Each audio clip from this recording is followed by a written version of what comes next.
Voir son enfant mourir est une épreuve difficile à accepter pour tous les parents. La douleur ressentie peut s'exprimer de différentes façons. Mais que penser d'un parent qui se dit convaincu que son enfant décédé communique avec lui?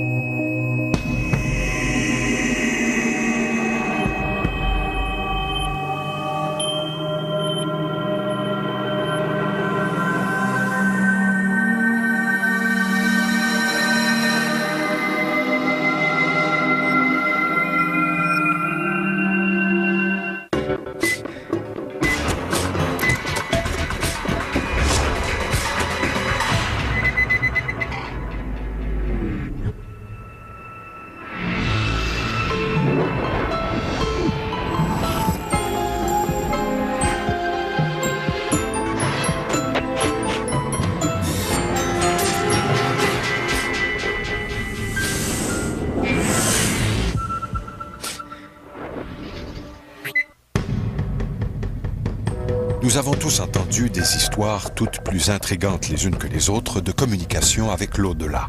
Que ce soit des médiums engagés par la police pour retrouver le corps de personnes disparues, de séances de spiritisme, de Ouija. Communiquer avec les morts passionne et fascine l'être humain depuis fort longtemps. Je me considère pas vraiment un médium, ni quelqu'un de relié à tout, si je pourrais dire, ce bazar astral-là. Moi, j'ai un don, moi j'appelle ça mon cadeau du ciel, qui des fois peut être très empoisonné. Je sais que je vois et j'entends ce qui est non-vivant, tout simplement.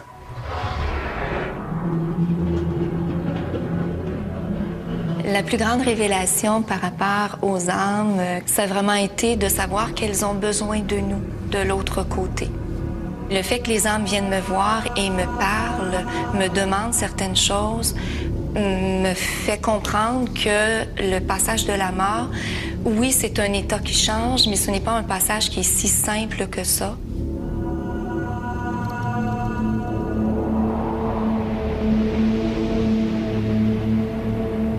L'essence de la vie, c'est le survivre, de survivre.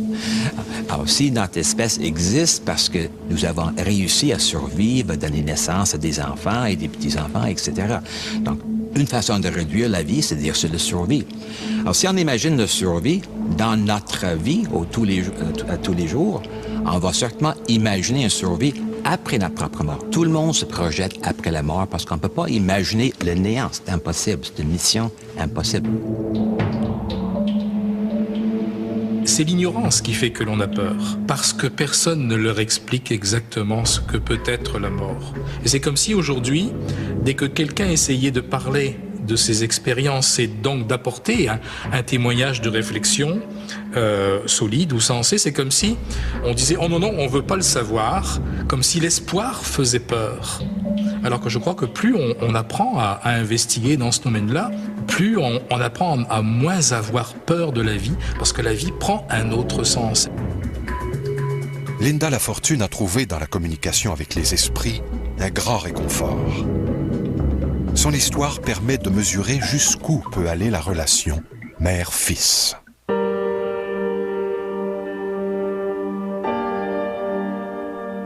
Pascal a reçu le diagnostic de la fibrose kystique à 1 mois et demi, après avoir perdu beaucoup de poids depuis sa naissance. Dans son cas, il y avait une atteinte très sévère et j'avais toujours une petite voix intérieure qui me disait « apprivoise la mort ». Même si j'étais très positive et que j'espérais la guérison pour Pascal, je savais au fond de moi que je devais me préparer à apprivoiser cette possibilité-là.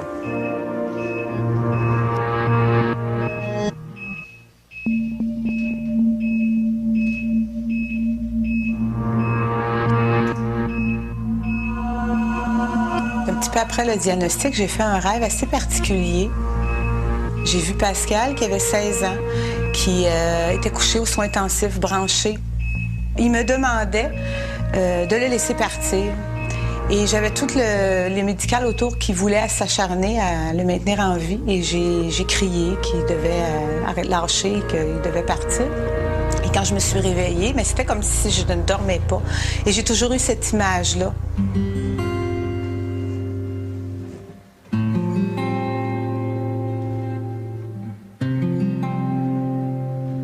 Pour Moi, ça a été un rêve prémonitoire. C'est un rêve qui m'a préparée à cette image-là et me rappeler toujours que je devais justement apprivoiser la mort. Et je pense que c'était un cadeau pour moi parce que, quelque part, j'ai toujours laissé une petite place dans mon cœur à cette possibilité-là.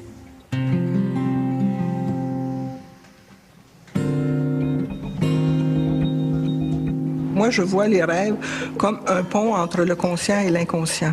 Et c'est un langage, je vous dirais, imagé, un langage, je vous dirais, le langage du cerveau droit, en fait. Et donc, c'est pour ça qu'il faut comme le décoder, ce langage-là. C'est pas notre langage là, de la vie de tous les jours.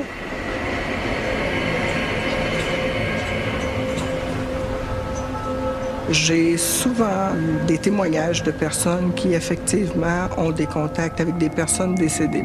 C'est comme si le rêve est comme une force, une énergie là, différente. Et les gens le sentent et il y a cette espèce de certitude où ils peuvent dire « oui, je sais que la personne était là, je sais que la personne est venue me voir ». Quand ma mère est décédée aussi, ma mère est venue beaucoup me voir dans mes rêves. Ma mère était très spirituelle et était malade toute sa vie. Puis à la fin de sa vie, elle m'avait dit « Je vais essayer d'aller faire quelque chose pour toi puis pour Pascal au ciel. Si je peux pas, ben je vais vous guider. Puis à chaque fois que je viens vous voir, ça va sentir les fleurs. » Ma mère aimait beaucoup la nature puis prendre des marches dans la nature. Et les oiseaux, les fleurs, tout ça. Alors il y avait toujours d'odeur de fleurs quand ma mère venait. Et c'est pas moi la première qui l'a senti, c'est Pascal. Et le lendemain de son décès, il y avait une odeur de fleurs dans la maison et ça a toujours resté. Puis ça a été un lien que j'ai eu avec elle, un petit clin d'œil de ma mère. L'interprétation des signes de la nature a toujours été dans de nombreuses cultures un moyen d'accéder au monde des esprits et de communiquer avec lui. Moi, ce qui m'a intéressé, c'est la médecine amérindienne qui m'a touché le plus dans le sens de l'enseignement, des symboles. Pour l'enseignement, que ce soit du sage amérindien, l'événement, l'animal qui passe, la lecture de ce qui est dans le moment présent, il y a comme une direction à prendre ou il y a comme une réflexion à faire. On devrait s'en servir et moderniser cette connaissance-là et dire à quelqu'un, il se passe quelque chose aujourd'hui, il arrive un événement, c'est quoi le sens?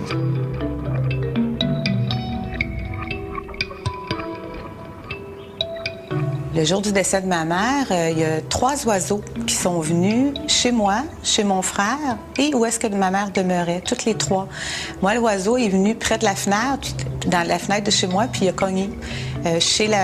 Où ma mère demeurait, l'oiseau est rentré dans la maison, a fait le tour des pièces et est ressorti par la porte d'en avant. Et chez mon frère, il est rentré chez lui et il a dû le prendre dans ses mains pour l'envoyer dehors. Comme ma mère aimait les oiseaux, alors on a pensé que c'était un clin d'œil aussi un petit coucou d'elle pour nous dire que maintenant elle était libre puis elle était bien.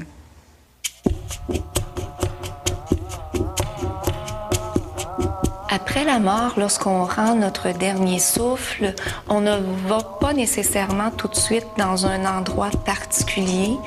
On fait que changer d'état vibratoire parce qu'on a perdu le corps physique. Dans les premiers jours, on va rester tout près du corps physique parce qu'on lui est encore attaché. Nos autres corps énergétiques sont encore attachés au corps physique. Et on va donc rester très proche de ce corps-là, très proche des êtres qu'on a aimés, parce qu'on a besoin de s'apprivoiser à ce nouvel état-là. Les messages qu'on peut recevoir d'une personne décédée, par exemple, moi, ce que je vois là, dans ma pratique et ce qui revient toujours, ce sont de beaux messages, des messages d'amour, des messages apaisants, puis des messages qui amènent la personne un petit peu plus loin, dans le sens que la personne peut dire « oui, ça m'a apaisé, ça m'a appris quelque chose ». Même, je vous dirais que dans certains cas, la personne va relater « j'ai comme démystifié un peu ce qu'est la mort. La personne m'a enseigné quelque chose par rapport à ça. » Disons, des contacts avec l'au-delà, c'est un phénomène qu'on observe et les gens nous en parlent souvent. Un exemple, dans ma famille, des gens qui sont morts, et je vais les voir dans mes rêves, par exemple. Alors, d'où ça vient? Est-ce que ça vient de l'au-delà, de l'extérieur, ou ça vient de l'intérieur de moi? C'est la question je ne peux pas répondre. Mais je l'observe et je le vis moi-même. Donc, il y a quelque chose qui se passe. Je vois des personnes qui sont mortes. Ils sont là devant moi, je peux leur parler et puis j'ai un contact à ce niveau-là.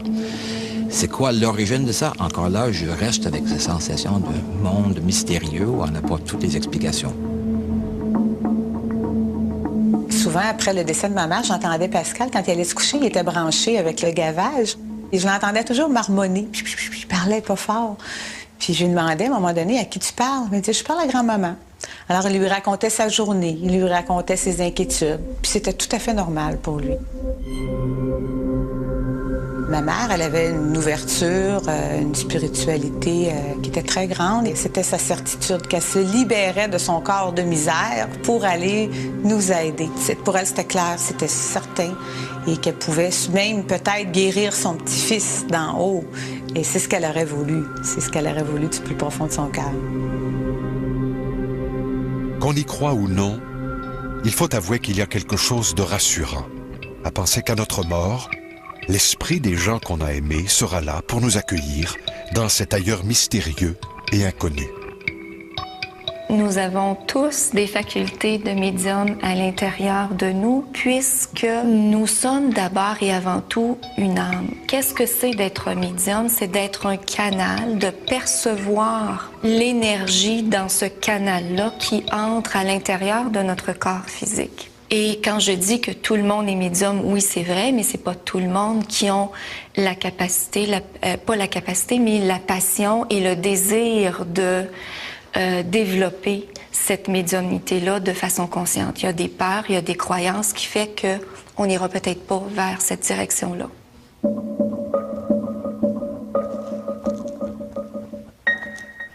Depuis ma naissance, j'ai ce don-là. De voir vraiment au départ, je crois que c'est autour de l'âge de 12-13 ans, je dirais que j'ai pris connaissance de qu'est-ce que c'était vraiment. Mais avant, moi, je pensais que c'était les autres qui étaient fous, que les autres n'étaient pas normaux. Moi, j'étais dans une pièce, je parlais avec des gens, puis les gens me regardaient puis disaient il va pas, là. Mais moi, je voyais quelque chose. Il y avait quelqu'un devant moi qui me parlait et qui communiquait avec moi. Tous les jours, toutes les semaines, j'ai des manifestations. De voir des gens non vivants, d'entendre ce qui est du monde parallèle, c'est tous les jours, c'est 24 heures sur 24, 7 jours semaine, 365 jours par année.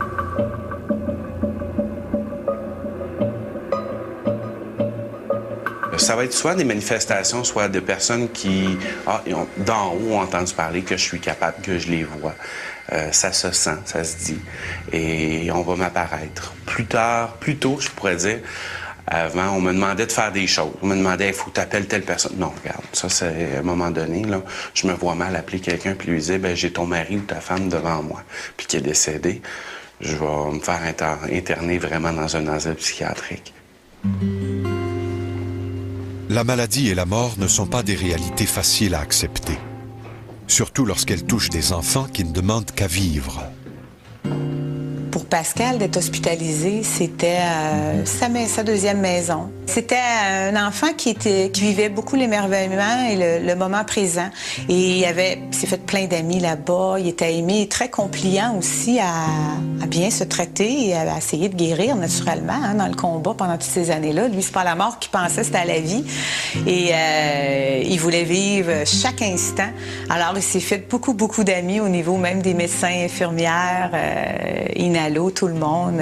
Et il était très sage. Et souvent, il donnait des leçons de grande sagesse à tous ses amis qui avaient très peur de leur maladie. Lui, il était là comme pour les aider à avancer, mais surtout, il les faisait rire aussi, par l'humour, de dédramatiser la maladie, la souffrance, et de vivre là, maintenant.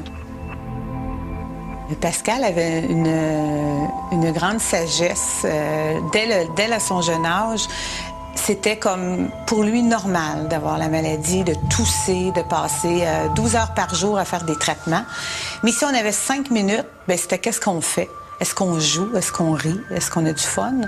Et c'était ça, sa devise. C'était de vivre là, maintenant, et de profiter de la vie. Puis dans 10 minutes, il ne savait pas ce qui pouvait arriver.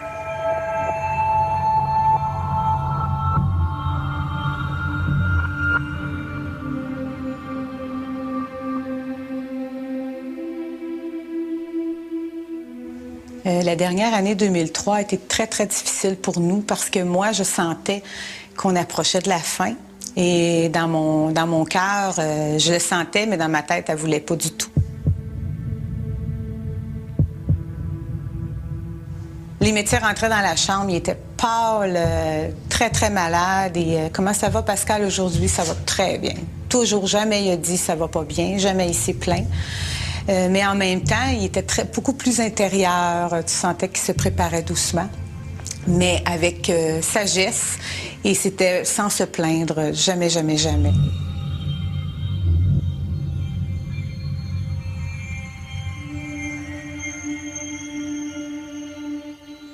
Pascal est décédé samedi, le 11 octobre 2003, à 18h. Nous verrons au retour de la pause que malgré son décès, Pascal continuera d'être très présent auprès de sa famille.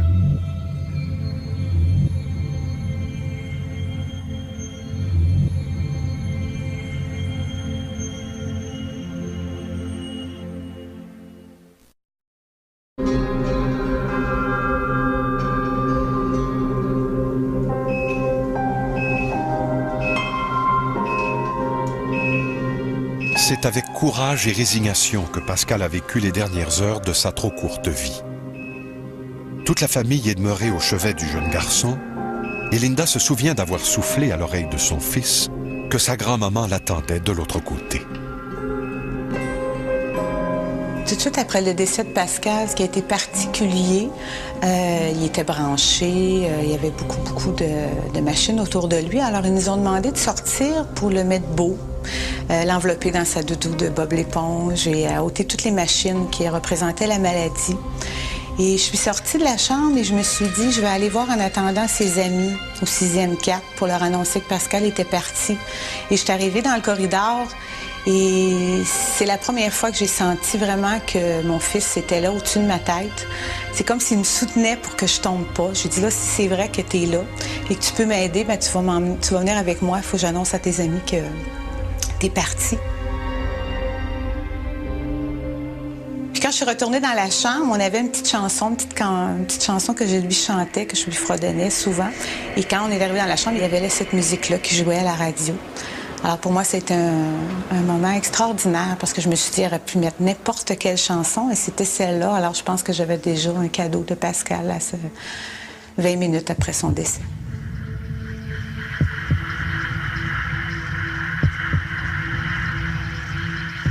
Comment on peut se rappeler, comment cette personne-là peut vivre encore en nous? Eh bien, alors voilà, nous sommes équipés, disons, d'un pouvoir de souvenir, de rappel. Et ce que nous avons comme contact avec quelqu'un, nous avons une aptitude qui nous est donnée de nous en souvenir à nouveau.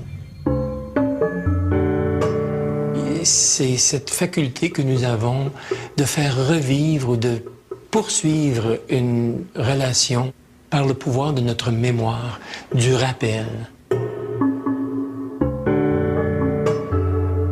Sylvie Ouellette est une femme qui a vécu un parcours assez inusité.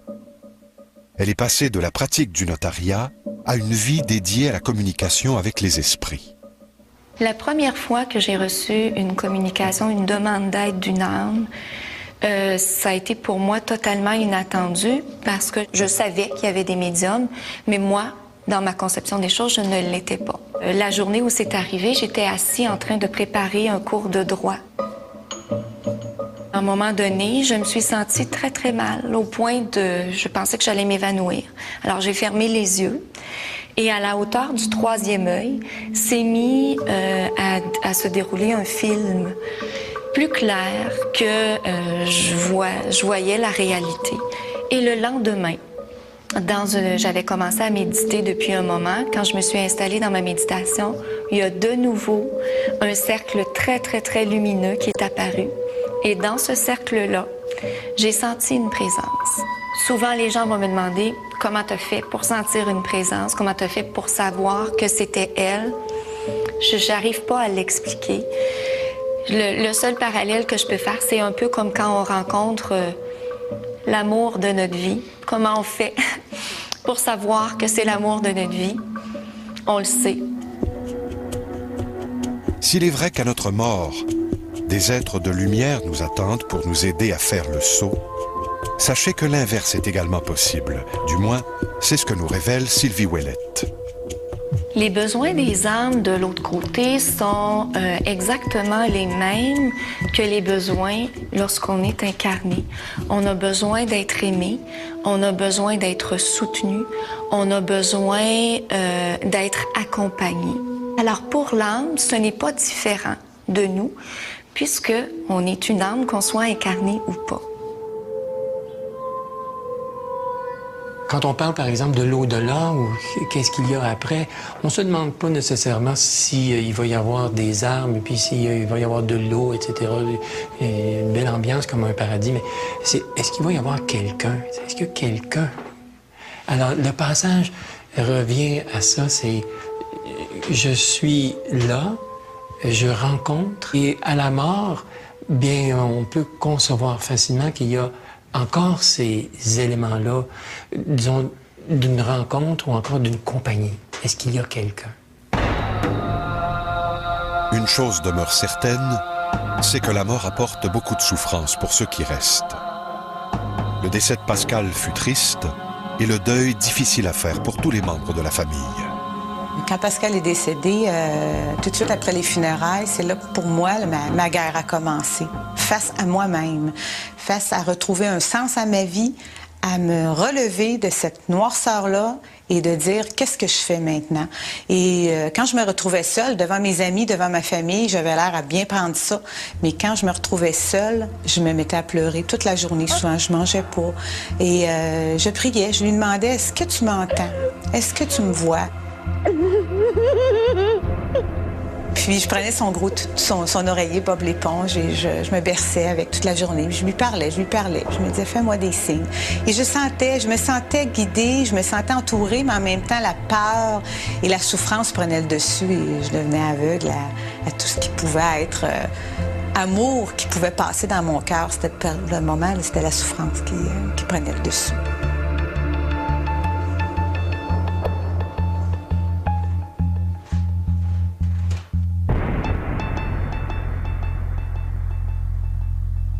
C'est important de garder le souvenir et la mémoire et le contact des enfants que nous avons perdus ou des êtres chers qui sont disparus.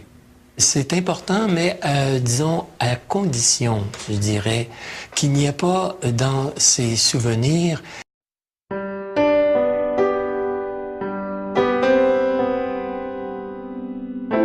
une charge, par exemple, de culpabilité ou encore de regret.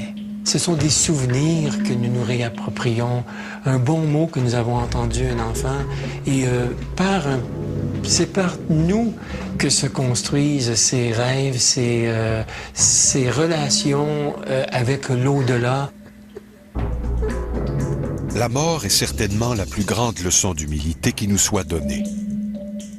Est-ce que c'est pour se soustraire à cette inévitable condition humaine que l'homme s'est inventé une vie après la mort? Est-ce que l'âme existe? Personnellement, moi, je n'y crois pas. Mais lorsqu'on regarde un peu les traditions religieuses, on s'aperçoit que depuis les tout débuts de l'histoire, l'être humain a tendance à dire qu'il existe quelque chose qui serait non matériel, qui pourrait même avoir à la limite une certaine capacité, un pouvoir. Et il y a des traditions religieuses qui ont donné à cette parcelle qui anime l'être humain, le mot d'âme, hein, qui voudrait dire justement animé. Donc, si on avait à définir l'âme, ce serait ça.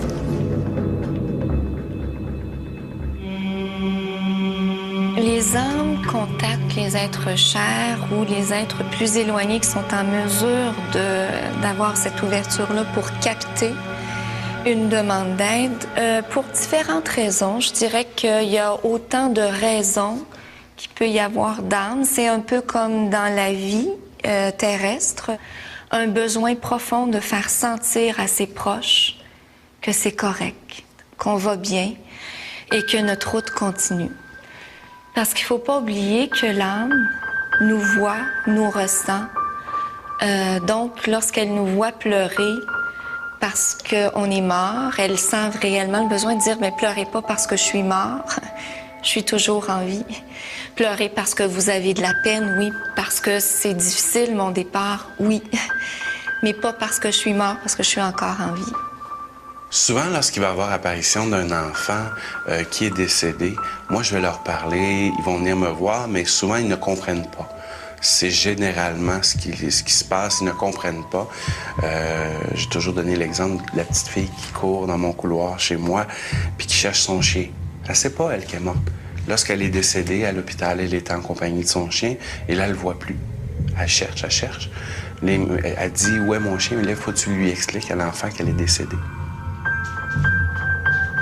Après les funérailles de Pascal, la première chose, le premier ménage que j'ai fait par un peu ma détresse, c'était les médicaments. J'étais déçue d'avoir perdu ce combat-là avec lui. Alors, j'ai garoché ça à bout de bras dehors. Et je me suis dit, ben là, les pilules, tout.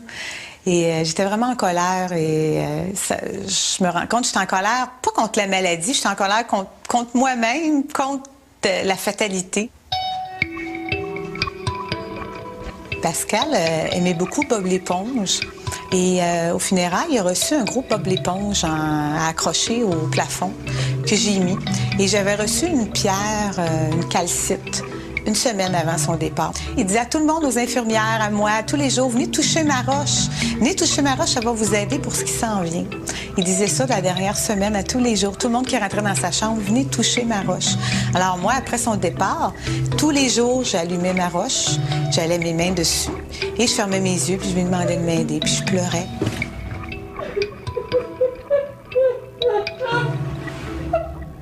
Et quand j'ouvrais mes yeux, il y avait ce fameux Bob l'éponge-là qui était accroché en haut. Il se retournait pour que je voie le sourire puis les grands yeux. Et à tous les jours. Puis le soir, avant de me coucher, je faisais la même chose. J'allais fermer la roche comme pour lui dire bonsoir. C'était comme un pont. J'avais l'impression qu'il y avait une partie de lui dans cette roche-là. Et je regardais encore Bob. Puis Bob faisait toujours se revirer pour voir le sourire en voulant dire « Maman, arrête de pleurer, là. » Puis il sourit. Pascal m'est apparu d'une façon très humaine. Un petit garçon, pas très grand, les cheveux longs, bouclés, bruns. C'est l'image qu'il me donnait de lui. Puis un grand sourire, puis il m'envoyait toujours la main comme ça. Je le laisse aller, tout simplement. Mais ça arrive régulièrement le soir, la nuit, le matin, même dans mes occupations normales. Et à un moment donné, j'ai dit, là, ça va faire. Il faut que j'en sache un peu plus long. Puis non, tout ce qu'il me dit, c'est que je dois parler à ma mère, je dois parler à ma mère.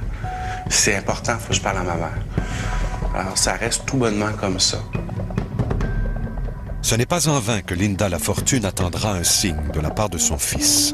En effet, de façon tout à fait inattendue, Linda recevra un message de la part de son fils Pascal.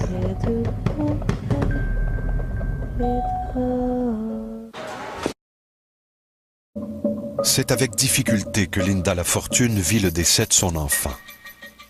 Malgré la tristesse et la colère qui l'habitent, à force de patience et grâce à une foi inébranlable, Linda finit par recevoir un message de Pascal. Denise, ma belle-sœur, est allée voir quelqu'un qui a un don qui peut... Mais elle ne savait pas, elle allait se faire tirer aux cartes. Là. Elle allait avoir un consultant astral pour savoir son avenir et puis tout ça. Elle a décidé d'aller voir cette personne-là. Quand ma belle-sœur Denise est arrivée pour se faire tirer aux cartes, elle voulait avoir son avenir, Christian lui a dit, il y a quelqu'un ici qui est dans la pièce, qui est près de moi depuis quelques jours, qui a un urgent besoin de rejoindre sa mère et je vais essayer de l'aider. J'ai pas peur, je suis bien à l'aise, mais est-ce que tu as perdu quelqu'un près de toi? Un enfant de 12-13 ans, il a l'air de ça. Elle fait « Oui, mon neveu ». J'ai dit « Il s'appelait comment? » Elle dit « Pascal ». Je regarde l'enfant, je lui dis « C'est Pascal ton nom? » Il fait « Oui, il faut que je parle à ma mère ». Et c'est là que vraiment, je lui ai dit « Pascal est avec nous ». Lorsque des personnes ont l'impression d'avoir un contact avec une personne qui vient de décéder, on est là face à un phénomène où ça devient extrêmement difficile de départager exactement face à quoi on est en présence, puisque on est dans une période de deuil. Et certains chercheurs pensent qu'à ce moment-là, il y a des substances qui sont produites par le corps et qui pourraient tout à coup générer ce qui pourrait être une hallucination ou tout au moins une impression. On va ressentir une impression où la personne pourrait projeter dans cette expérience-là des images, des souvenirs qui remontent et qui prendraient la forme d'une apparition. La thèse de l'hallucination provoquée par un débordement affectif ne pourrait s'appliquer à Christian Boudreau puisqu'il ne connaissait pas Pascal. Elle n'explique pas non plus pourquoi Pascal a choisi Christian comme messager, ni pourquoi il tente de rejoindre sa mère par le biais d'un inconnu. Quand Denise est partie de chez Christian, elle était dans tous ses états. Et quand elle est rentrée, elle était encore dans l'entrée de la porte, je me souviens, elle dit, oh ben là, il vient de m'arriver quelque chose d'extraordinaire que je ne m'attendais pas. J'ai eu un contact avec Pascal par Christian, qui a un don, qui l'entendait et qui répétait toutes ses paroles. Elle dit, il faut que je te fasse écouter ça. Alors, elle m'a emmenée par le bras, elle m'a donné une boîte de Kleenex, elle m'a pris mon oreiller de Bob l'éponge. Elle dit, là, assis-toi, puis écoute. Je vais dire, je dis à tout le monde que je les aime. C'est pas facile pour moi aussi. Mais c'est mieux comme ça. Et j'ai écouté ça, et j'ai pleuré. Mais surtout, j'avais une partie de moi qui disait, oh, puis il y a quelque chose qui se passe, là. Là, je viens d'avoir un contact et c'est là que j'ai fait comme une promesse intérieure. Je me suis dit, si j'ai la preuve que c'est vraiment toi qui es là, je vais faire quelque chose de grand avec ça. Je fais cette promesse-là et là, je parlais à Dieu. Là. Je parlais plus à mon fils. Là. J'étais vraiment là... parce que j'avais tellement mal, je ne voulais pas avoir une fausse joie. Je voulais être certaine d'avoir la certitude. Alors, en écoutant la cassette, ça a fait une place. C'est comme si Denise a été un phare pour moi.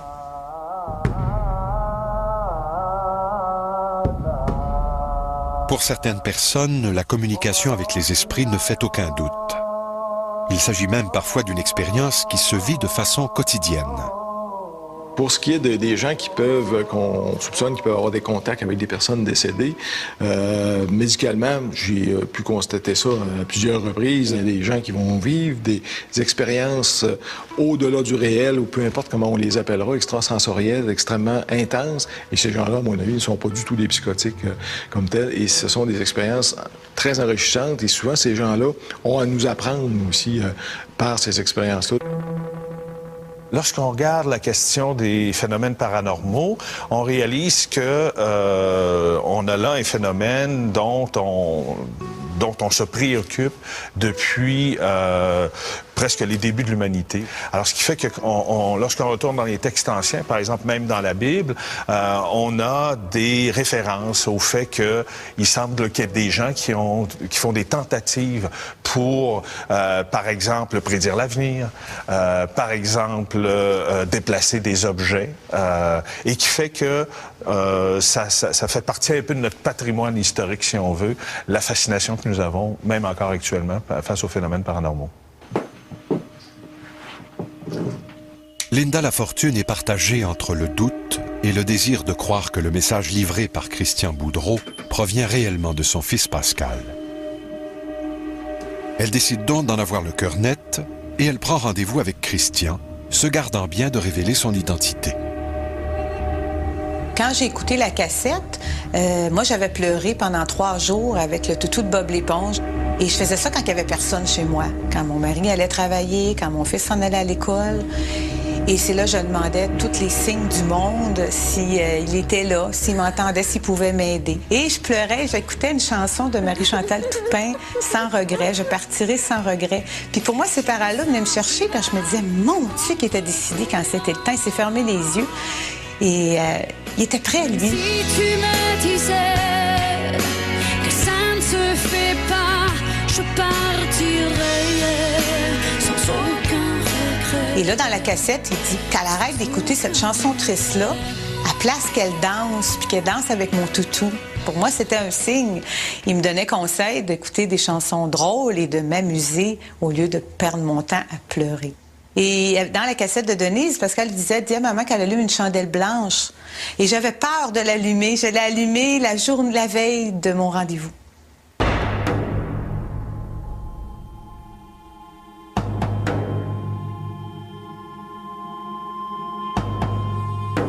Je me suis recueillie sur la roche que j'avais dans sa chambre et j'ai fermé mes yeux. J'ai demandé, Pascal, si c'est vraiment toi qui vas être là demain, je veux une preuve claire et nette que c'est toi, qui lui ne me connaît pas, il ne m'a jamais vu de sa vie. Alors je veux quand tu parles de nous, que tu parles de ton frère Jonathan, que tu l'appelles comme tu l'appelais avant. Il disait Joe. Ils jouaient de la guitare ensemble. Alors fais-moi des signes à propos de ça. Et son père, il l'appelait Papounet. Au lieu de l'appeler papa, il l'appelait Papounet. Alors, je lui ai demandé, si tu me parles de Papounet, de Joe, puis de Bob l'éponge, parce qu'il me faisait beaucoup de clins d'œil, Bob l'éponge, c'était son idole, j'ai dit, il faut savoir que c'est toi. La première rencontre avec Linda s'est passée au départ très simple. Alors, je commence à décrire Linda, tout simplement, en lui disant... Et la première chose que je lui dis, Linda, tu t'es toujours demandé si tu as été une mauvaise mère. Tu te sens coupable de plein de choses. Là, il faut que tu arrêtes. Parce que t'es la meilleure des mères. Et elle s'est mise à me regarder avec des yeux. On n'avait même pas commencé à parler. Ça faisait peut-être 2 minutes qu'elle était dans mon bureau. Et c'est là que Pascal, à côté d'elle, m'a apparu, m'a fait faire carrément un saut. J'ai fait « Ah, t'es là, toi. » Il dit « C'est elle, c'est elle, c'est elle. C'est ma mère. » Et c'est là que j'ai dit à Linda, je pense qu'on va vivre beaucoup d'émotions aujourd'hui. Et là, j'ai commencé à dire à Linda, écoute, ce que je vais dire, tout simplement, ce sont les paroles de Pascal. Je traduis pas de mots, de grandes phrases, c'est des mots d'enfant, donc je dois dire exactement ce qu'il dit, lui. Et les premières paroles, il a dit, merci, maman, pour tout l'amour que vous m'avez donné. Il dit à Papounet que je l'aime. Et là, il a pris une pause. Il dit à mon frère Joe que je l'aime et qu'il continue à jouer de la guitare. Ça va lui faire du bien, ça va le relaxer. Et c'était ses expressions à lui. Puis il dit, quand tu as trop mal, maman, quand tu souffres trop, prends mon toutou Bob l'éponge dans tes bras, serre-le fort, c'est un peu comme si c'était moi. Il était carrément à côté de sa mère, par moments touché à sa mère, et je voyais Linda qui sursautait, comme si elle avait un frisson. Je voyais vraiment Pascal qui touchait à sa mère, qui avait un besoin, et qui me parlait. Puis souvent, il me regardait moi ou il regardait sa mère, il parlait directement à sa mère. Moi, tout ce que je faisais, c'est que je disais à Linda ce que Pascal lui disait, tout simplement. Pascal était tout près d'elle et consolait, si je pourrais dire, et essayait d'alléger de peine et misère sa peine, mais ne pouvait pas la vivre. Parce que je me souviens très bien, Pascal avait dit à Linda, oui, ne fais pas de moi ta peine, mais il avait dit aussi, dis aux gens qui ne vivent pas ma peine, j'en ai plus de peine, qui vivent la leur. Quand j'ai entendu « Merci de ne pas faire de moi ta peine », ça a été mon coup de pied de l'univers face à moi-même. Parce que j'ai toujours été très positive, combattante. Et là, j'étais complètement à terre, écrasée. Puis je me suis dit, hey, j'ai le choix, là. Ou je continue à me plaindre le reste de ma vie parce que mon enfant est mort, ou je me relève et je fais quelque chose de beau avec ça. Les nombreux contacts que Linda Lafortune établit avec l'âme de Pascal par le biais de Christian Boudreau lui permettent de se découvrir une force et des facultés qu'elle ne se connaissait pas et de donner à sa vie une nouvelle direction. Biographie se sent investie d'une mission. La mort de Pascal et surtout la communication qu'elle a établie avec lui ont fait naître chez elle une force nouvelle. Pascal me guidait beaucoup. Après, quand j'ai commencé à faire de la place dans mon cœur, à avoir moins de peine, j'avais toujours le fameux frisson. Mais j'ai commencé des fois à entendre des petits messages par télépathie qui me guidaient. Et souvent, je me réveillais le matin puis ça me disait là, aujourd'hui, maman va voir Aurélie. Comme ça. Et Aurélie, c'était son amie qui aimait beaucoup, qui était aussi malade que lui, qui était dans sa dernière année de vie aussi, qu'elle ne savait pas encore, mais ça allait pas bien. Et un matin, ça me dit, va voir Aurélie. Alors, je pars à l'hôpital et j'emmène des fleurs. J'arrête au fleuriste, ça me dit, jette 3 roses. Et il marque, lui, un message. Et j'ai entendu, je me suis centrée et j'ai entendu, je suis avec toi. Je ne te quitte pas, je ne t'ai pas abandonné. Courage, ton ange Pascal. Quand je suis rentrée dans la chambre d'Aurélie, elle avait le masque d'oxygène. Et j'ai dit, là, je m'en viens de porter de l'amour, j'ai un message pour toi. Fait que je lui ai offert les roses et le message. Et elle s'est mise à pleurer et elle m'a montré le poème, la lettre qu'elle avait écrite pour Pascal. Et c'était vraiment une demande à mon ange gardien. Viens me faire un signe. Est-ce que tu vas m'aider quand ça va être le temps de partir? Est-ce que tu vas me montrer le chemin? Et Pascal lui a ramené la réponse que oui, il serait là. 1 an après le décès de son fils, Linda Lafortune caresse le projet d'écrire un livre qui raconterait son histoire, mais avant d'entreprendre son projet, Linda veut obtenir l'approbation de Pascal. Elle retourne donc chez Christian Boudreau. Et moi, quand je suis arrivée là, j'allais vraiment pour savoir si je devais écrire mon livre. Alors, je dis rien. Et là, comme de fait, Christian, premièrement, j'ai fermé ses yeux. Et là, il répète les paroles de Pascal et lui dit, oui, vas-y pour le livre, maman. Tu dois raconter notre histoire parce qu'à quelque part, cette histoire-là, même si c'est pas la même maladie que nous, chaque personne va se retrouver dans ce combat-là, dans le combat de la maladie, mais aussi dans ton combat, dans ta guerre à toi, face à mon départ après, face à ta peine. Alors, tu dois le faire et je vais t'aider, je vais te guider. Et quand tu auras fini, moi, je vais faire le message de la fin. J'ai des choses à dire aux gens à propos de la mort. C'est moi qui fais le dernier chapitre, ça sera mon héritage. Ce que Pascal et Linda vivaient dans le moment présent, lorsqu'ils étaient devant moi, c'était une réunion. C'est comme si moi j'appelle ça, c'est comme si 2 amants se seraient laissés sur un coin de rue. Et là, ils se retrouvent. Et Pascal a pris la décision de veiller sur sa famille. Naturellement, il y a des choses qu'il peut faire, d'autres non. Mais il a choisi de veiller vraiment sur Linda, sur Jonathan, sur Daniel. Et tous les gens qui l'ont, autant à l'hôpital et les infirmières, parce qu'il disait, au grand de ma mémoire, il disait « Ah, occupe-toi de telle personne, dis bonjour à telle personne, dis-lui que je l'aime. » Ça a été généralement ces mots, « Dis-lui que je l'aime, que je suis là, dis-lui que je l'aime. » Quand je suis retournée pour le dernier chapitre du livre, L'héritage de Pascal, ça a été vraiment extraordinaire comme rencontre. L'émotion, l'amour que j'ai reçu dans ce message, j'ai été 1 semaine à pouvoir parler à personne et à le dire. Je l'ai gardé pour moi.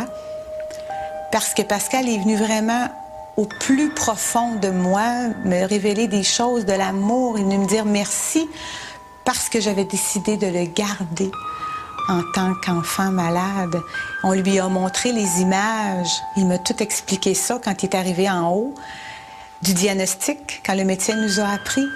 Puis il a vu dans mon cœur que moi, c'était sûr que je le gardais et que je combattrais avec tout mon amour dans ce combat-là de la maladie. Et il est venu me dire merci pour ça.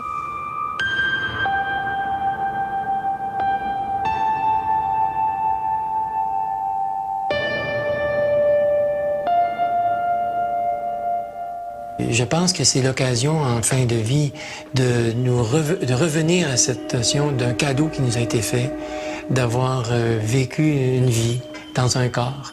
Et il y a un appel, je crois moi, à une sorte de reconnaissance. Il y a un merci. Il y a une possibilité d'aborder la fin de la vie sur cette base, disons, de reconnaissance.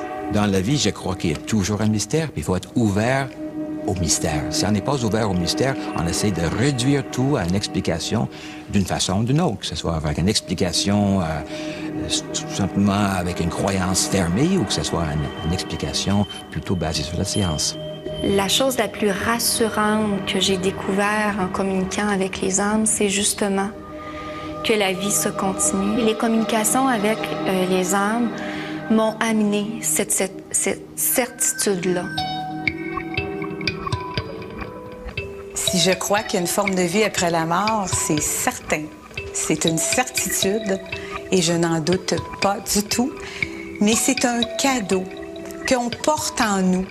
Et même si je vous le dis, si vous avez jamais senti un frisson, un bien-être comme j'ai senti, il faut que faut le sentir pour le savoir. Et ça, moi, je le dis aujourd'hui, je ne suis pas là pour convaincre les gens. Je suis là pour leur... J'espère que quand je le dis, Les gens vont le sentir parce que c'est comme ça. Si on se met à analyser ça dans notre tête de penser que le cadeau, il est parti, là. Ça vient directement dans le cœur et c'est là qu'il faut le prendre. Le lien affectif qui unit une mère et son enfant ne disparaît jamais tout à fait. L'histoire de Linda Lafortune en est une belle preuve, et cela, même si le fait de communiquer avec les esprits demeure un mystère.